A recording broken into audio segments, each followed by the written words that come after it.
Welcome back to In Ohio Country today, and we're here at our annual risk management seminar here at the Eagles in Wapakoneta. And with me today is Randy Barclay with Rain and Hail. Thanks for being with us, Randy.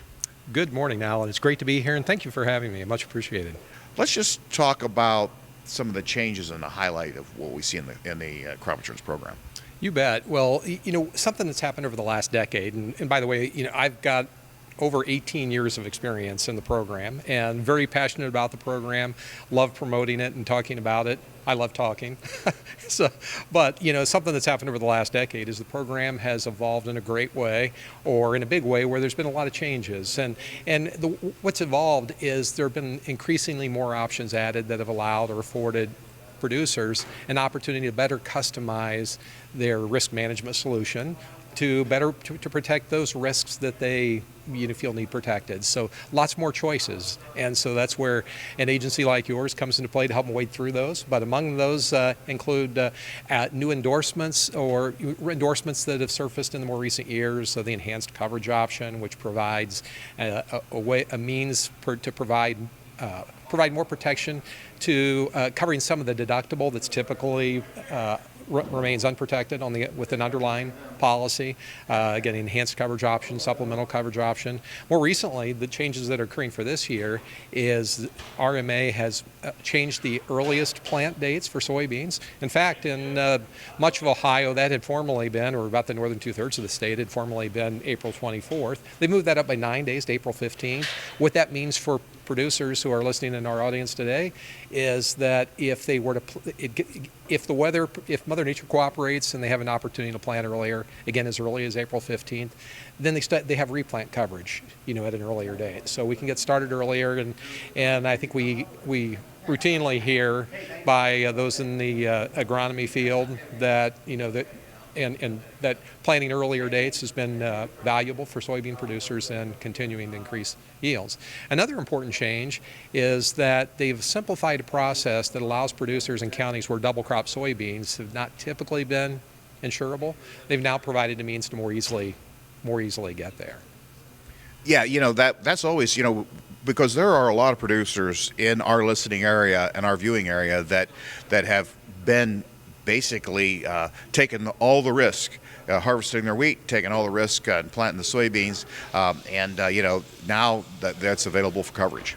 You bet. In fact, what producers need to understand is that option's not only available, but the deadlines around it, right? Because there are deadlines, and if they'd like to have those, for example, in Auglaize County, Ohio, if a producer would like to have those soybeans, if they were to plant after a small grain like wheat or barley, and they'd like to protect those beans, they need to make that request by March 15th, which is coming up in the coming weeks. So be aware of the deadlines. Talk to your crop insurance agent about how those might be a benefit to you. Yeah, and something else that, I think is important to understand about that, there's going to be a published county T yield for that.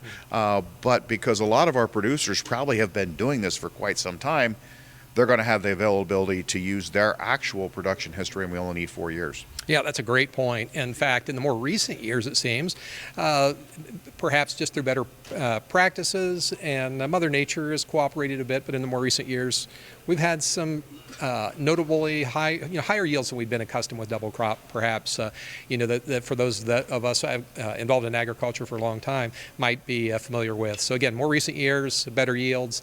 And so if a producer has, if they've been keeping those yields separately from the first crop beans, they can certainly provide that data to their crop insurance agent yet this winter or early spring. The deadline for production reporting is April 29th.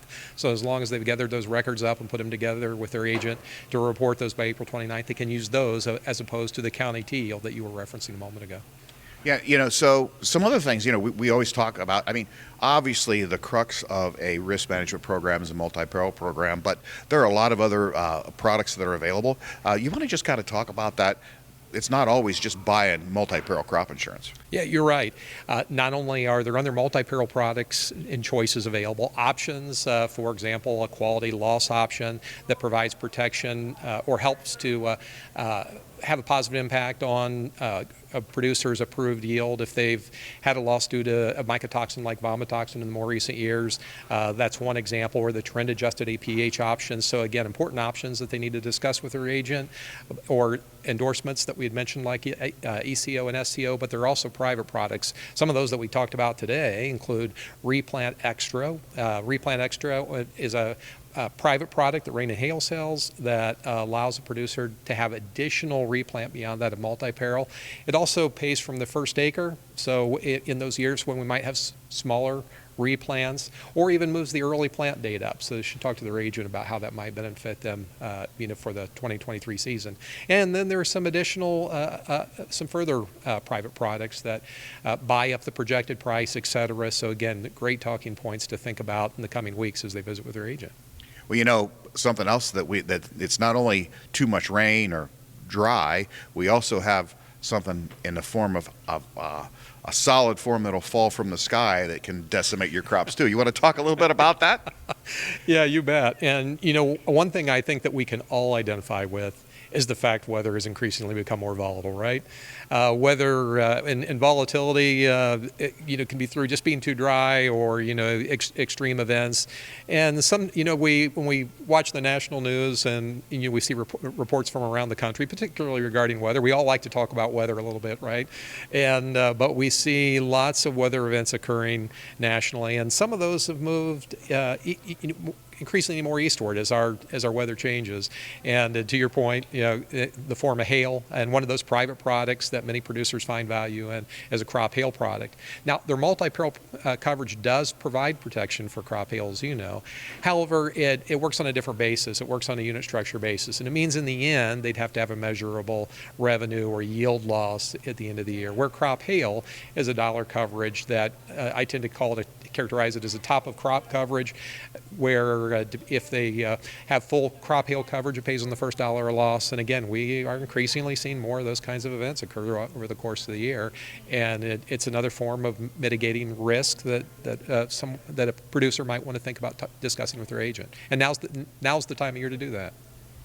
Well, we've talked about the products we're going to offer, but a lot of this, they all involve timeliness of the calendar. You want to just talk about the dates that you need to be mindful of when we're talking about multi-peril and all those things? Yeah, you bet. And so over the course of that multi-peril crop insurance cycle, so those products associated with the federal crop insurance program, and if we're talking in the context as we are today about spring plantings, and so we find ourselves at a point on the calendar where that's not as far ahead of us as it may feel like outside today. And so the first notable date upcoming for the 23 season for spring crops like corn and soybeans would be, again, March 15th. That's when we have to make most of our crop insurance decisions. Again, those would include perhaps coverage changes or some of the added options that we've talked about, the additional replant. All those things require that March 15th date. Now, something like crop hail is a little later, and that can be purchased throughout the season if there's an event that is causing some, I'll say some unrest, and some nervousness, and they can purchase or add those later. But then this is also the time of the year where we're reporting production. That deadline is coming up, so last year's crop must be reported. And we just spoke about that with regard to double crop soybeans. And that's an April 29th date. We typically don't like to think about April 29th as going all the way to April 29th just because we hope we're planting the next crop by then. But again, now are the months to do that. And then the next big notable date following production reporting will be the acreage reporting date, which is by July 15th.